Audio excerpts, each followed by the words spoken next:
Vendredi 22 octobre 2021, mesdames et messieurs, bonjour et merci de regarder RTI 1, il est 6h30. Le docteur Grace Naledi Mandisa Pandor a été reçu hier jeudi par le chef de l'État, le président Alassane Ouattara. La ministre sud-africaine des Relations internationales et de la coopération séjourne dans notre pays depuis quelques jours. Elle a participé aux travaux de la grande commission mixte ivoiro-sud-africaine. Le compte-rendu de l'audience avec le président de la République, relaté par Awa Touré. Le président sud-africain Cyril Ramaphosa va effectuer en décembre une visite d'État en Côte d'Ivoire. En prélude à cette rencontre au sommet, la première session de la grande commission mixte de coopération entre la Côte d'Ivoire et l'Afrique du Sud s'est tenue à Abidjan du 19 au 21 octobre 2021. La ministre sud-africaine des Relations internationales et de la coopération, Dr Grace Naledi Mandisa Pandor, qu'accompagnait Mme Kandia Camara, ministre d'État, ministre des Affaires étrangères, est venue faire au président de la République Alassane Ouattara le point sur les travaux de la grande commission mixte, notamment les accords de coopération en cours de négociation. Nous avons abordé la question de la signature d'un certain nombre d'accords qui seront signés à l'occasion de la visite de son Excellence, Monsieur le Président de la République d'Afrique du Sud, ici en Côte d'Ivoire. Nous avons également transmis les salutations les plus fraternelles et les plus chaleureuses émanant de son Excellence, Monsieur le Président de la République d'Afrique du Sud, à l'endroit de son frère et son ami, son Excellence, Monsieur le Président de la République de Côte d'Ivoire, M. Alassane Ouattara. Nous avons également abordé la question de la pandémie de la COVID-19 et les progrès effectués par nos deux pays. Il y a des progrès substantiels, effectivement, qui sont donc accomplis par les deux pays, mais nous avons mis l'accent sur la nécessité de fabriquer, de produire les vaccins ici en Afrique, donc afin que nos populations puissent y avoir accès le plus facilement possible. La Côte d'Ivoire et l'Afrique du Sud entendent ainsi faire de l'axe Yamoussoukro-Pretoria un modèle de coopération sud-sud. Et justement, la collaboration entre la Côte d'Ivoire et l'Afrique du Sud se porte très bien. Des experts ivoiriens et sud-africains ont bouclé avec succès la première session de la commission mixte de coopération entre nos deux pays. Les deux parties ont étudié les différents axes de renforcement de la relation bilatérale qui les lie. Retour sur les grandes lignes du communiqué final avec ce reportage de Moussa Konaté. 3 jours de travaux pour la première session de la commission mixte de coopération Côte d'Ivoire-Afrique du Sud, en présence des ministres en charge des affaires étrangères des deux pays. Les parties se sont engagées à intensifier leurs relations dans divers secteurs. S'agissant de la coopération dans les domaines de l'environnement, des communications et des télécommunications, les parties ont noté avec satisfaction le niveau des investissements sud-africains en Côte d'Ivoire et compte tenu du potentiel existant dans ces domaines, ont convenu d'intensifier et de promouvoir leur coopération bilatérale. En matière de transport aérien, les parties ont exprimé le souhait de voir les compagnies South African Airways et Air Côte d'Ivoire assurer la desserte entre les deux pays. Les parties ont noté avec satisfaction l'accroissement du volume des échanges commerciaux entre les deux pays. Au regard de leurs immenses potentialités, les parties ont convenu de prendre toutes les mesures nécessaires pour promouvoir davantage le commerce et les investissements bilatéraux. Des conclusions qui démontrent la redynamisation des relations diplomatiques entre les deux pays, la Côte d'Ivoire et l'Afrique du Sud.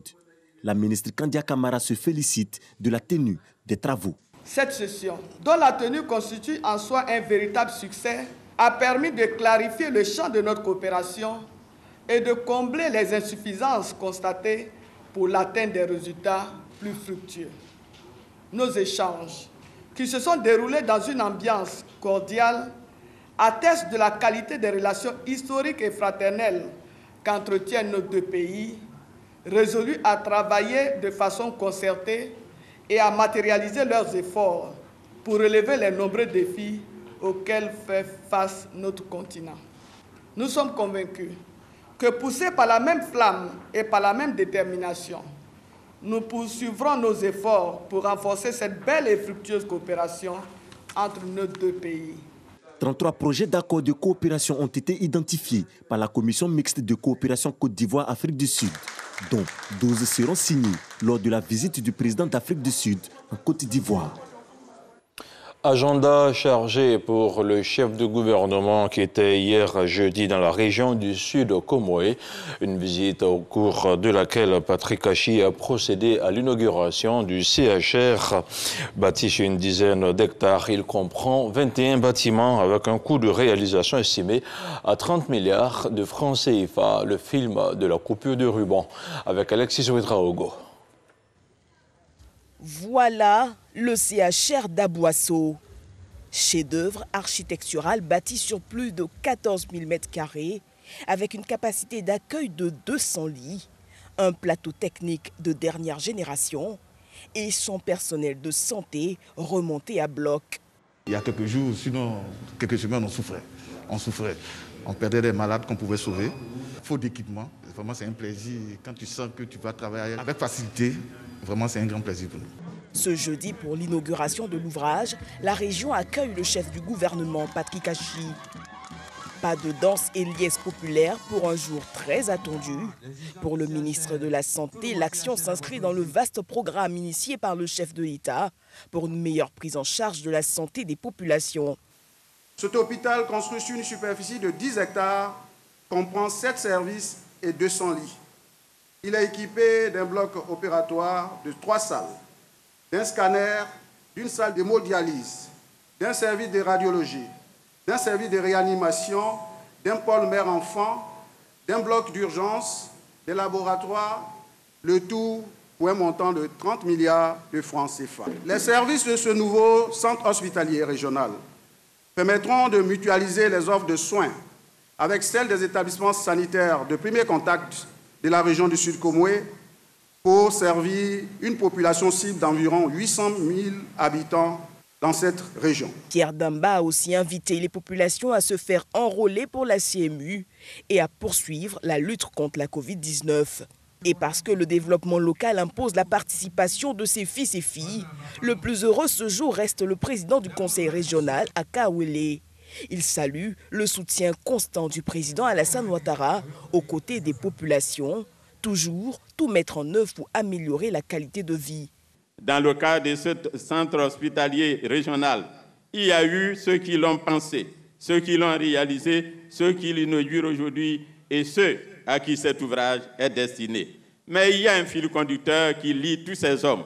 C'est la très grande ambition du président de la République qui, nous ne nous lasserons jamais de le répéter, donne du sens et de la vie à nos rêves, au rêve de voir la Côte d'Ivoire compter à tout point de vue parmi les nations qui donnent des motifs d'espérer et des raisons de vivre à leur population. C'est le 27 mai 2019 que l'ancien chef du gouvernement, Amadou Gon Coulibaly, posait la première pierre de l'ouvrage. Malgré la pandémie qui secoua le monde, l'infrastructure réalisée par la société Agentis a pu être livrée dans les délais.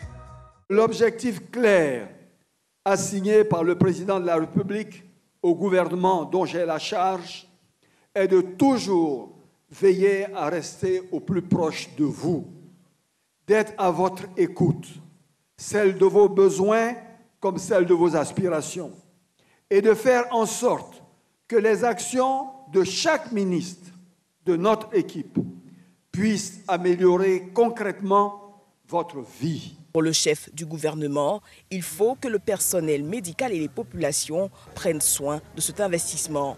De nombreuses autres infrastructures ont été réalisées dans votre région en matière de routes, d'édifices scolaires, d'électricité ou d'adduction à l'eau potable, et cela va continuer.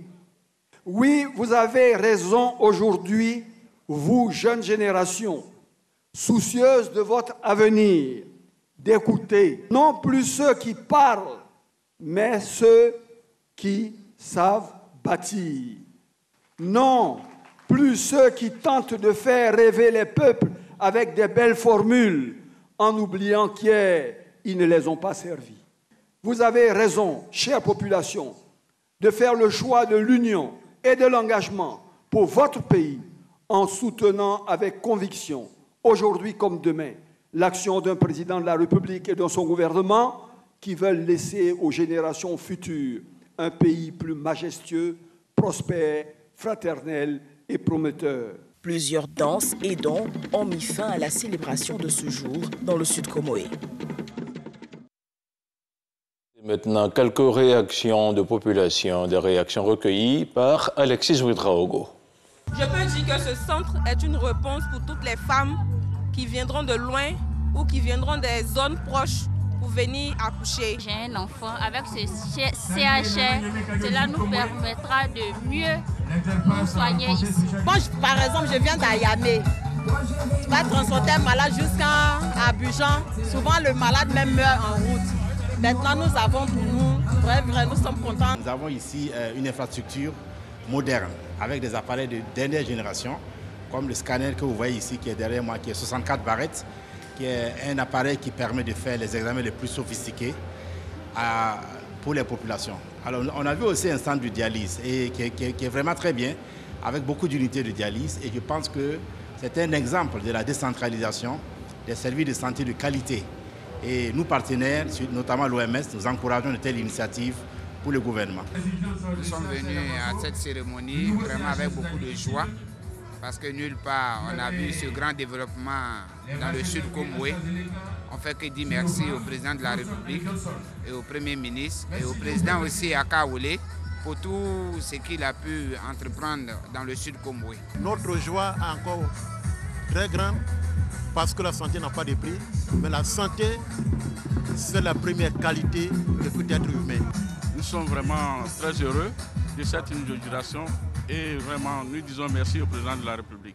Nous sommes fiers de notre région, nous sommes fiers de nos autorités, nous sommes fiers du président de la République.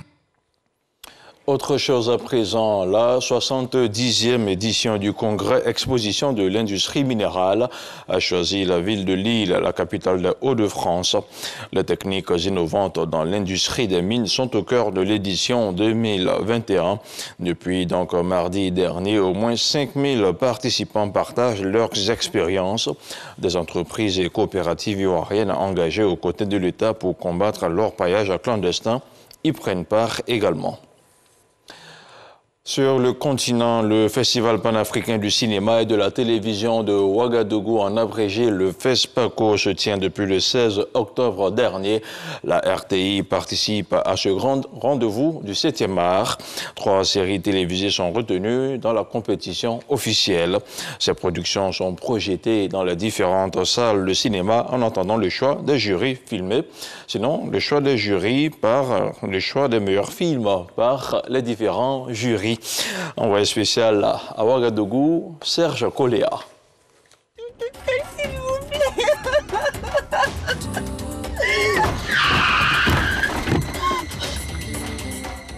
Juste quelqu'un de bien du producteur-réalisateur Jean-Noël Bas est à l'honneur dans l'une des salles de projection au siège du FESPACO.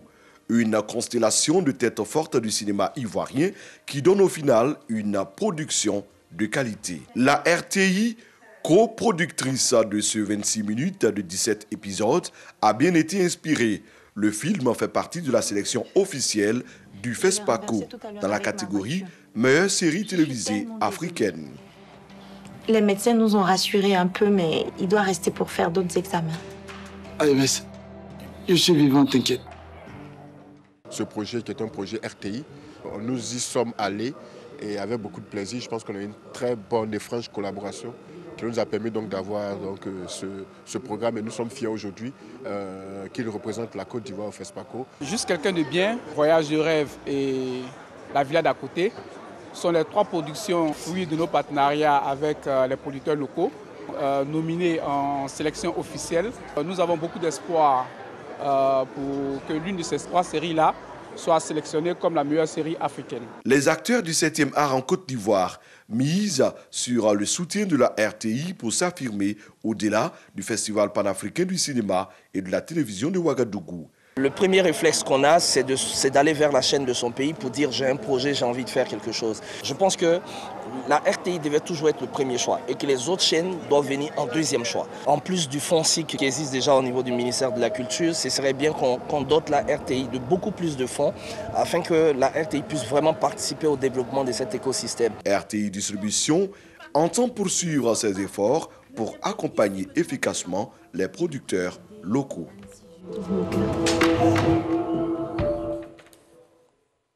Et nous souhaitons tout simplement bonne chance aux séries ivoiriennes engagées pour le FESPACO.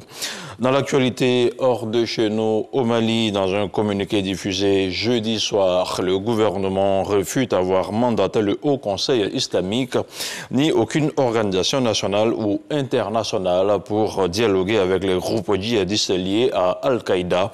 Le communiqué dit prendre acte que de bonnes volontés se sont manifestées pour mener des négociations, mais indique que lorsque le pays sera disposé à ouvrir de telles négociations, le peuple malien sera informé par les canaux appropriés. En début de semaine, plusieurs sources, dont le ministère malien des Affaires étrangères et le Haut Conseil islamique, avaient pourtant confirmé la mission de bons offices confiée au HCI. Et puis au Soudan, des centaines de milliers de manifestants ont défilé hier jeudi dans les rues du pays pour crier le rejet des militaires toujours au pouvoir après la chute d'Omar el-Béchir. Les pro-militaires n'ont pas été en reste non plus. Les partisans d'un gouvernement civil ont réussi une démonstration de force au moment où le pays connaît sa pire crise depuis 2 ans de l'aveu même du chef de gouvernement. Par ailleurs, la coalition de partis civils est toujours divisée et le sit-in qui réclame la chute du gouvernement et le retour des militaires au pouvoir et campe devant le palais présidentiel depuis le 16 octobre dernier est toujours en place. Voilà, c'est la fin de ce 6h30. Il a recommandé aux automobilistes de conduire avec beaucoup de prudence. Quant aux piétons qui n'ont rien à faire dehors, il vous est recommandé de rester chez vous. Ce 6h30 est terminé. L'info continue sur le www.rti.ci.